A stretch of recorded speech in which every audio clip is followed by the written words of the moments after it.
This is Axon, the Air University Teaching and Learning Center podcast.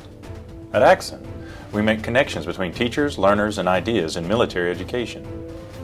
The opinions, conclusions, and recommendations expressed or implied in this podcast are solely those of the speakers and do not necessarily represent the views of Air University, the United States Air Force, the Department of Defense, or any other U.S. government agency. Follow us online at www.airuniversity.af.edu/TLC or on Twitter at AirTeaching for more. Hello, welcome to Axon, the Air University Teaching and Learning Center podcast. I'm your host, Dr. Megan Hennessy, Director of the Air University Teaching and Learning Center. I'm joined today by Dr. Richard McConnell, retired U.S. Army Lieutenant Colonel and current Associate Professor in the Department of Army Tactics at the U.S. Army Command and General Staff College. Also with us is MAJ Angela Samosorn, an active duty Army nurse serving as the Chief of Clinical Research Support and Chief of Nursing Research at the U.S. Army Institute of Surgical Research. Welcome to you both. Thank you. Happy to be here. Thanks so much for joining us today. I met you both last year when you submitted a proposal for our Military Scholarship of Teaching and Learning Forum. And your research on narrative practice definitely stood out as unique and necessary. And I think your session was very well attended and has gotten lots of views since for the recording. So in a faculty development context, I've been teaching military educators how to use storytelling as an instructional strategy for a long time. But most of what we know about its effect on learning is from civilian corporate settings. And creative thinking has also definitely been a topic of interest in our community for years. And I know Marine Corps University in particular has made great strides in understanding how creativity relates to other cognitive processes and operational performance. And we're here today to talk about how your research is unique. And I'm wondering if you can go into more detail about the research design and how it tied both narrative and creative thinking together. So I'll start out and I'll hand it over to you, Angela. So for a little bit of background, one of the first research projects I did after I finished up my doctorate was on wargaming. We had noticed that students that had a chance to play a simple war game called Kriegspiel, which was like considered the first simulation that ever existed in Germany, had a tendency to do better on the wargaming step of the military decision-making process. And I looked into it and found that we're really bad at this. I mean, historically, it is one of the biggest complaints from observer controllers at the combat training centers that, people don't, the wargaming step for us is our way of pre-morteming, if you will, if it's a term, seeing what will cause the plan to fail. So in other words, to connect it to narrative, okay, the story that we tell about how an operation will happen is the order that we publish, but we all know that these things rarely happen as we expected, right? Everybody says that no plan ever survives the first shot of combat. Absolutely. So the wargaming process is how we tell an alternate story. And as we start talking about the narrative story science approach that we applied in this study, you'll see how that is a key part of this. It's the ability to, first of all, take perspectives, and secondly, predict alternate futures of unforeseen threats and opportunities. That's what we call exceptional information in the Army doctrine. Exceptional information, loosely defined, is threats or opportunities that you didn't know about while you were planning the plan, but happened during execution.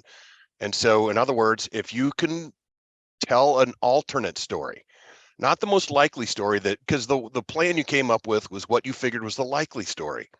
The enemy gets a vote, they're going to look for the most predictable thing you're going to do. And so the hope here is that by teaching people to be better at this narrative perspective taking, they'll be able to anticipate the story that they hadn't predicted.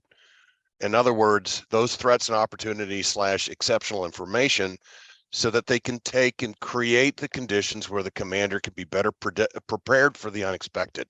And I'll hand it over to Angela. Exactly. I think with this study in particular, what is really, for me as a qualitative researcher of interest, my background is in education, curriculum and instruction. and simulation. My interest was in how the story that's being told, but also being perceived, how you perceive the story and the words, because words matter, context matters. And how you interpret that context largely depends on, your own lived experience, not just from an education and training background that you have, but especially in the Army, what's your job, the field that you work in, kind of the culture that you're grown up in as an officer is very interesting to me. And so how that plays into how you think about the situation that's at hand, how you think about how others think about that situation is really interesting. And I think that was something that we saw in this opportunity with the narrative storytelling, is it's not just necessarily your own perception, but also kind of looking at it from somebody else's point of view and thinking about how somebody else may think about that same situation. And I think that really takes us into that space to be able to sort of assess that exceptional information, be able to make an actionable sort of plan off of that. Yeah, so what you're describing probably isn't new to our listeners who have any amount of experience in human intelligence or in psychology, but I can imagine it was a harder sell for those who were looking for hard science, right, as they say. So how did you kind of answer the mail on that and design your study? This narrative story science approach was pioneered by Dr. Angus Fletcher up at Ohio State University's Project Narrative. And so what we did is we created a lesson, and I provided that to you, so you have it.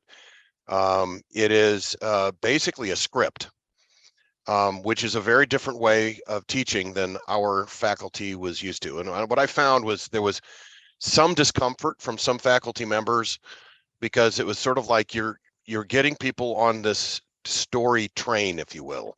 And like Angela was saying, we're like the process for narrative practice was, like if you and I were a team, the first step is you get a prompt and you tell me how you'd solve the problem, I tell you how I would, and we both focus on the other person's perspective, because the second step is we're going to have a second prompt, and now I read it and now I try to role play you and you try to role play me, and we try to come up with solutions that we believe, based on what you and I told each other, is how this would happen. So that's what Angela was talking about taking somebody else's perspective.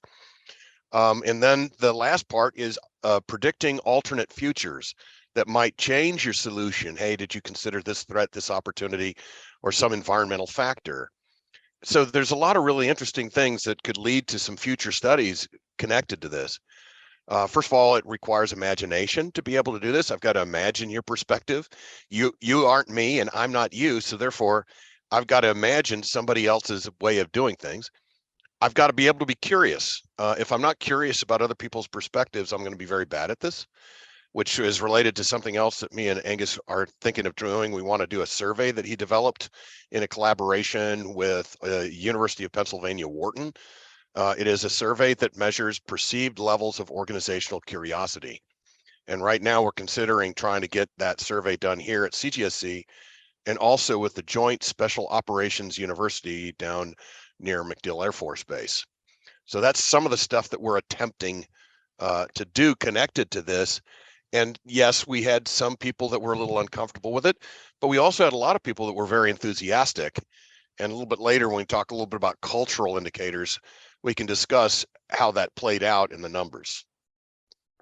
Yes, what you're describing reminds me of the 2015 Officer Professional Military Education Policy that had language as an objective to anticipate.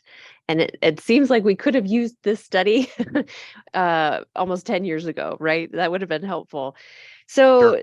Tell me more about your findings. What we discovered, in short, let's just put it this way, bottom line up front, narrative practice works. In every sample we took, we saw improvement in the test group over the control. So we did a smaller group at Fort Belvoir, Virginia in May of this last year. And just to give you a couple ideas, the control group, the mean, they were rated on a 7-point Likert scale on the variables novelty, suitability, and feasibility. So novelty, how new and surprising is it? Suitability, would any commander worth their salt be willing to attempt it? And feasibility, can it work? And the bottom line is the test outperformed the control in that. So if you looked at the pre-test, the control got about a mean of 3.90, and they did improve a little bit to a 3.96, but the test got a 3.87 in the pre-test, and they got a 4.32 in the post-test, which is a clear improvement and statistically significant. And then when we wanted to replicate and see if we could replicate that here at Fort Leavenworth, we isolated a 14-person group that had a clear almost 20% increase in creativity between their pre and post test. And so we wanted to see if we could replicate that. And so when we got the full sample, we got the control response rate was 18%. The test response rate was 57%. And we ran Cohen's D analysis on this, that measures the magnitude of change. And what we found was the Cohen's D for the control was about 0.76, which is considered medium. Cohen's D for the test was 0.93, which is large. And when we split out different teams based on response rate and based on, participation, we saw some even more pronounced things. But the bottom line is, what we're trying to say is to apply a metaphor, this equates to about a 14-point increase in effective IQ at solving complex open-ended problems under a time constraint. Wow, sign me up for that intervention, right? That's clearly significant. How were those three factors evaluated, and who evaluated for feasibility, suitability, and novelty? On my research team that Angela and I were on was Dr. Ken Long. He was the guy who led the consensual assessment technique team, otherwise known as the CAT. CAT, there's a raft of research on its use. It's kind of the gold standard for evaluating creativity. What you do is you assemble a panel of people with a list of credentials that you are looking for. And what this means is every discipline is going to have a different CAT, okay? You're going to have to assemble them based on your needs and what your discipline would see as creative anyway. So Dr. Long ran that whole process. And how this worked was, you get in this case, group of three, you're not going to get every credential for each person, but hopefully in the aggregate, you'll get most. And basically what happened was I was the principal investigator. So I would de-identify all of these pre and post tests. All they ever saw was an admin control number. So they had no idea who they were looking at or what group they were in. And then they were asked to quickly, in about 30 seconds, sort of rate, give a number in each one of those for each instrument. And then they captured that on an Excel spreadsheet in admin control number order, which then we gave to Morgan Cornstubble, who's a former West Point math professor, who did all the statistical analysis for us. And she's the one who created these bar graphs and Excel spreadsheets and did the Cohen's D analysis. Thank you. You shared your findings. Were there any cultural indicators? Absolutely. We were really curious because it wasn't really obvious. Initially, we were thinking, wow, this really had these really cool bar graphs with Belvoir and with that initial 14. And then what we found was in the 18% response in the control group, they were much more creative to start with, but their change was not as big as the test.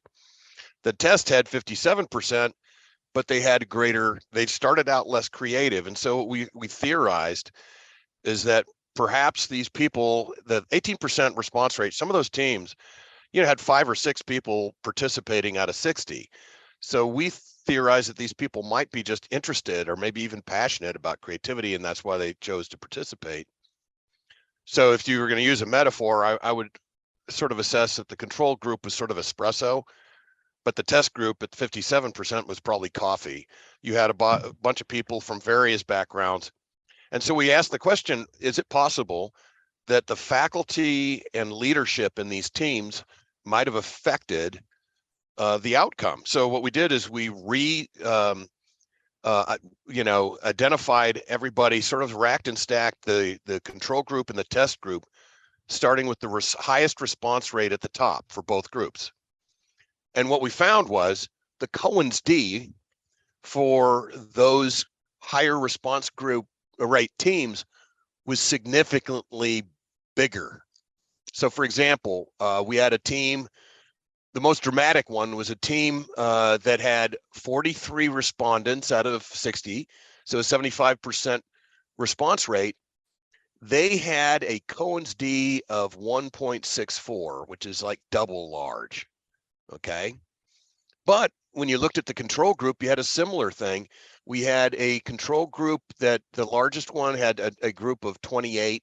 So in other words, a 48.33% response rate, but they had a 1.06 Cohen's D.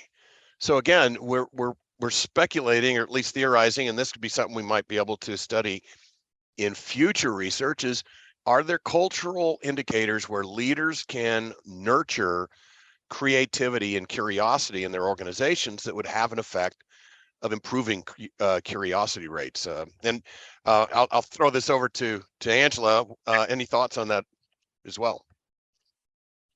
Yeah, I sat with the qualitative data for a little bit, and admittedly, we asked some post questions to the faculty, not the students. Just their general overall perception of how it went, things that they liked, things that they didn't like, the preparation, the execution, both for the test and the control faculty. The data wasn't super robust. I got one-word answers for some things, and so sometimes the context of their answer wasn't necessarily clear to me. But really, across the board, the faculty found that the way that creativity is taught, whichever version they had, either the test version or the control version, works just fine. And that to me was interesting, that, people, the group who've been teaching that our standard creativity curriculum felt that it worked just fine. But then there were a handful in there that thought, oh, well, how do I know if this is actually beneficial? And interestingly, the test group asked that same question, and, we're fixated on measurement. I found that in a study I did with War College faculty, the biggest thing with creativity is, how do you measure it? How do you know it's good? And then how do you tell a student that they did a good job with it? Because everything in these, PME environments, we're measured so heavily on whether or not we're doing it right, or that we're, deemed a good student. And I think that was a little bit of a challenge for some of the faculty in really wrapping their arms around and embracing the narrative practice, is because the immediate result isn't tangible. Yes, they saw, some were surprised at the answers that their students gave. Some were surprised that the students were actually even interested in it.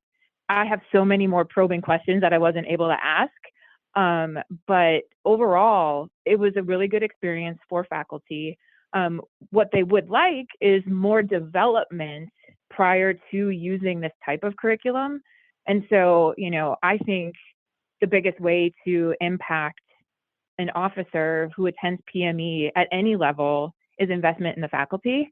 Because if you have a faculty member who's confident, who understands why the things are being taught, the background behind it, and the delivery method, so that pedagogical piece of how to deliver it, but also why is this important? And then believing that it's important really would have a great impact on the students and how they feel about it. Just because in general, creativity, while it's talked about in PME, it's listed as a thing that we are supposed to show and encourage by chiefs of staff, the services chiefs of staff. Like, it's not something that we're totally measuring wholeheartedly, and we're not embracing it across all of our environments. And I think it's just because it's hard to measure, and it's something a little bit squishy. And so I really think that this study, what it did was it gave some credibility to the fact that you can embrace and nurture creativity in a way that's militarily relevant, that people who have the expertise in the background or in that type of environment, be it, 20 years working as a field artillery officer and understanding when somebody presents an idea or a solution, that it does have value and merit. And it is maybe potentially not feasible because of a constraint such as time or resources, funding, or whatnot, but that there is value in what they presented because they understand the context in which it was being asked. And so I do think this particular study and the way that we conducted it and the results that we found do show that there is a way to measure creative output of students within a PME environment, and that it's not super challenging. It wasn't very difficult. We have faculty who are experts in the areas that they do teach. And so if we teach them how to recognize it and how to measure it, I think it just is the start of something that has a potential to be able to be embraced across the enterprise. Thanks. That's super helpful to think about. I know the Army in particular has spent a lot of time and resources considering talent management. Are there any downsides to this type of data and how it may be used or not used in a culture that values stratification of performance? There is probably a little bit of a downside, of course. One is, just the buy-in across. It's going to be very challenging to get a culture change. We are asking for a culture change in recognizing and valuing creativity in an environment where, doctrine is viewed as a guide, yes, but also something that sort of confines what we do and don't do. But I think that the more that we talk about it, perhaps in this type of way, showing the development, faculty development, the results of our study, that return on investment, it's a little bit grassroots, but also sort of sprinkling from the top as well, that eventually it will catch on and be viewed as something that is really, truly valuable and truly important. I think what we're seeing, in the news every day with what's coming out of Ukraine, talk about creativity, creative solutions to a situation. I'm hoping that perhaps areas of the military who leaned less heavily on creative output are perhaps starting to see that, there is value in thinking outside the box. But how do you take the box and use what you have in a different way, or bringing two things together? We're not asking for reinventing, Kevlar, coming up with the next greatest thing that's going to revolutionize military warfare. It's not that big. It's very simple. And I think once we recognize that, it'll become, I think, more widely accepted. But you're right. For right now, there is a chance that people are gonna kind of poo-poo it and think, that's too squishy for me. We don't need that. We're not gonna worry about it.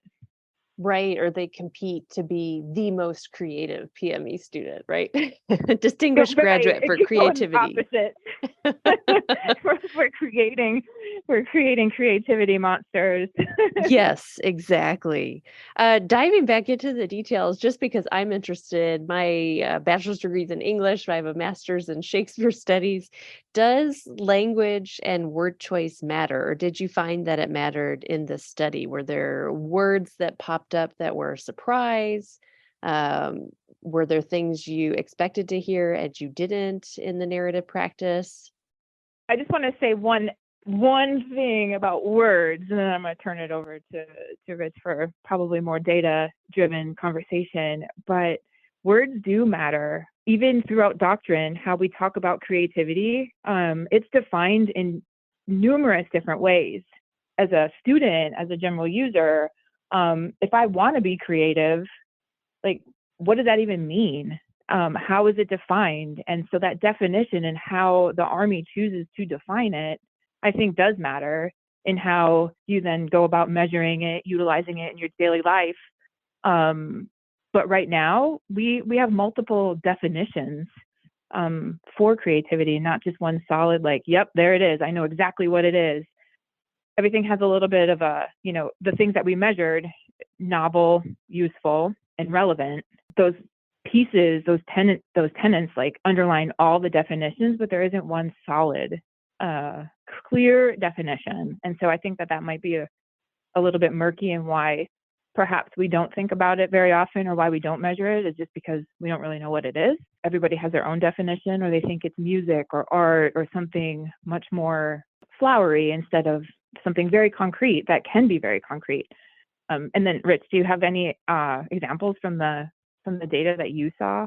I was just listening to this incredible discussion, and just so some of the stuff that we ran into this was one of the reasons why I love doing research so much, because it's discovering what you didn't expect. When we saw these numbers that we thought might be a cultural indication, we thought, okay, we had these huge Cohen's d numbers for the test, and even the high participating control team that said, hey, you maybe, I mean, and back to your comments, Angela, on faculty being, interested and willing and passionate. That first 14 that we isolated, that was an instructor that was very passionate about this lesson and wanted to share, and they got close to a 20% increase in creativity. I don't think that's an accident. And the other thing we looked at from the numbers perspective was, we thought, okay, like if you look, for example, and I go back to what Angela just said, I don't know if you guys saw this, but when Ukraine, one of the most recent things they did was, they're having all these problems with these drones that the Russians are shooting at them. They have recently obtained World War II AAA guns. They're dirt cheap, and they're available on the market, and the ammo is very cheap. And they basically took a American camera and a Chinese tablet and turned it into an automated weapon system, sort of akin to what's on the Stryker, to make it more accurate. Now, that's an extremely creative idea, but it's a feasible one, and it's a lot of people wouldn't have come up with it. So, I'll quote the late Dr. Sir Kenneth Robinson, when he said, creativity is not just creativity, it's having original ideas that have value, that can be applied in the real world to solve significant problems. So one of the things we did look at culturally was what effect did the higher response rate have on just one variable, novelty. The highest participating teams had the highest percentages of increase in novelty scores. The 86% team had a 42% increase. The 75% team had a 38% increase. And even a team at 34 had almost 20%, 19.12. So I look at that as an amazing increase, and just this ability to be novel or surprising. Because if you look at the OPMEP guidance, one of the things they want is to make it so that our officers are not as predictable. Well, novel ideas that the opponent can't anticipate, and that relates to another little piece here that, and I know you're going to be wanting to know if, hey, are we going to repeat the study? And the answer to that is yes, but we've also replicated these findings in 2 different populations already. Dr. Fletcher has replicated these findings with elementary school students in Ohio and with ROTC cadets in North Carolina. And the numbers that they've obtained are very close to what we have, which is a bit shocking, to be honest, because the CAT that they constructed in Ohio were a bunch of educators, elementary educators, and the CAT that they constructed in North Carolina were mostly NCOs, I think with one captain who were working as ROTC instructors. And the numbers are very similar. And the other thing that they added as a variable was resilience, right? So one of the things they tried on the elementary school students was on their post-test, when they came with a response to their post-test, they were told, hey, your solution isn't going to work. You got to try another one. When they started the experiment, 50% would give up, get angry and give up. But by the end of the experiment, 100% refused to give up, because they found that their second, third, and fourth solutions were often way better than their first one, which was the more obvious. And I think that has some really good applications going forward for military thinkers, because oftentimes, here's how you can apply this: course of action development. If we come up with a really obvious course of action, it's also the most obvious the enemy will think of, and they will be prepared for it. So being able to be novel and come up with things that aren't necessarily our first idea, or maybe not even our second idea, but one. I'm already applying this in the classroom. We just got done with an iteration of the military decision-making process. And I said, okay, that COA isn't going to work. Come up with something else. And the next one they came up with was much more creative and innovative than what they had originally speculated on trying. Have you, by chance, included the enlisted force in your sample? Not yet. That is something that we intend to do, because when I first presented these findings to our leadership here in the school, General Foley, his sergeant major was like, "Hey, we need to get this to the PME, because in NCOs and enlisted folks, oftentimes one of the things that Dr. Fletcher has said on more than one occasion that he admires about us in the military, says military leaders don't get to choose the problems that they solve. Typically, they're given a problem and then they have to solve it. Well, enlisted folks, that's oftentimes what they're doing too. So I would imagine the way this level of creativity might be expressed at the enlisted and NCO ranks might yield some really interesting findings that we have not yet discovered. Absolutely. For example, I saw this when I did 3 assignments in the Mission Command Training Program here at Leavenworth when I was on active duty. And so I got to do multiple exercises over multiple years, seeing leaders and staffs. And oftentimes you find some of these junior enlisted or junior NCOs have some innovative ideas based on stuff that the senior leaders hadn't even noticed. And oftentimes they sit on that information, and it's a chore to get it out of them. So again, back to cultural issues, if we could find ways to stimulate people to, hey, share this idea. You may think it's a wild idea, but let's have a culture where we can, and I came up with a recommendation for this in an earlier writing that built on this study, which was an article called Connecting the Dots. It's a second in a 3 article series related to the wargaming study, where we could use the concepts of exercise design to help staffs while doing operations. We have a person who comes up with some sort of a threat or an opportunity that is simulated, that they introduce to the oncoming shift in a command post. And this could be one of your junior folks writing this. And you give them maybe some guidance on, hey, here's a learning objective that we want to stimulate. Write an inject that would stimulate that. And then that person gets to use their imagination and their creativity to come up with an alternative future that stimulates that oncoming shift to maybe start a battle drill, or even better, discover a battle drill we need but don't have. And I've used this already in the classroom. I do this every time we do a simulation. I have somebody whose job it is to write a learning objective that the student leadership approves, and then comes to me with, hey, here's the injects, and we're gonna insert these to try to stimulate this learning objective. And I find the buy-in, first off, for the simulation is much higher. And everybody now understands, hey, we're sort of all building our learning environment together, and we're using creativity and imagination. And it starts with curiosity. I mean, what are we curious enough to know what our weaknesses are, and then find ways to strengthen those and make them better. Thank you so much. I think what I respect most about this conversation and your research design and your responsible and creative use of the data is that it's not just an isolated empirical inquiry, right? It seems like your team has made great strides in thinking about actionable recommendations for military education right from the start, and that it's been baked into everything that you have done thus far. So I know that this is probably just the beginning, and you could probably spend the rest of your careers analyzing this Oh data. yeah. Congratulations on the strong start. To wrap us up here today, is there anything else you'd like to share? Just to let you know, we have multiple organizations. We've got people at Texas A&M's engineering department that are interested in continuing this work. Ohio State University's engineering department is interested.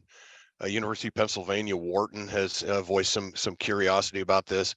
And the more we share this across the military institutions, the more interest. We've got folks from the air defense community that want to be involved. We've got people from the explosive ordnance discipline interested. And here at CGSC, we are including this new lesson in our curriculum. We're going to publish with the Association of Business Simulations and Experiential Learning. There is a teaser article, a 14-page summary article that should be published with Ohio State University's project narrative. Their journal is entitled Narrative, and it should be out this month in January of 2023. So we're going to continue to build on this. And what I'd encourage anybody who's listening, I welcome anybody to contact us and ask us questions. Be inquisitive, be curious about how can you employ this in your institution, because and this is the thing that Angela and I and everybody, I mean, this is a team of 9 people on this project. And basically, we're all very passionate about, we don't see that creativity is going to be optional in the future. If you take a look at what's going on in Ukraine right now, you can see the delta between a creative organization and one that is not. And I would tell you that organizations under totalitarian regimes kill creativity. And so it is becoming very obvious that the Russians are struggling because they're not very curious.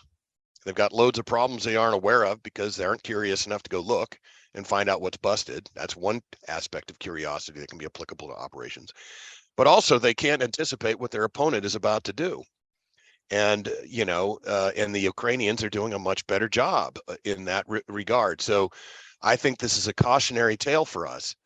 In the United States Department of Defense, we have got to become more creative, not just because we were told to in the Officer Professional Military Education Policy, but because going forward, we have got to come up with new, fresh, innovative, novel, suitable, and feasible ideas. I would say also for faculty and anyone who's responsible for growing and nurturing and developing junior officers and officers alike and enlisted soldiers, just to recognize that creativity is everywhere. We have inherently creative people within our ranks. We have folks who may think they're not creative, but it turns out they actually are. And so kind of encouraging the fostering of that environment, and also recognizing that the beauty of creativity is, in environments of PME or even professional development, the day-to-day operations of a unit, it's pretty low threat, and you can kick around some really great stuff, and it doesn't have to be right, and it doesn't cost anything. Chasing unicorns every single day is actually all right, so that you have some pretty solid ways to present those courses of action that have been really well thought out when the time is right, but just encouraging it and recognizing it and realizing, again, it does not have to be right. There's no right or wrong answer, and letting that be okay, I think is really something that I just would love for everybody to really wrap their arms around and embrace in this environment, is that it's okay to be wrong. It's okay to not have all the answers, and it's okay to just think way out there, but also realizing that, at the end of the day, it has to be novel, suitable, and feasible. But what that feasibility looks like may not be something that's super evident to us right now. Well, and just to add on to that, one other thing, and that is what I would really like to see us be more willing to do is experiment. You know, what I'd like to try to tell my students is your order that you wrote for this operation is your research protocol. This is what you think is going to work, but it might not. And if you're not curious enough to look at it critically, you're not going to find that next best novel idea that's going to work, that will take the enemy by surprise. And again, to quote Sir Kenneth Robinson, again, he's like, if you want to come up with something creative and innovative, you've got to be prepared to be wrong. And I say this as an artillery person, and I know aviators that would say the same thing. For shooting cannons and rockets and flying an airplane, we do want to have a checklist.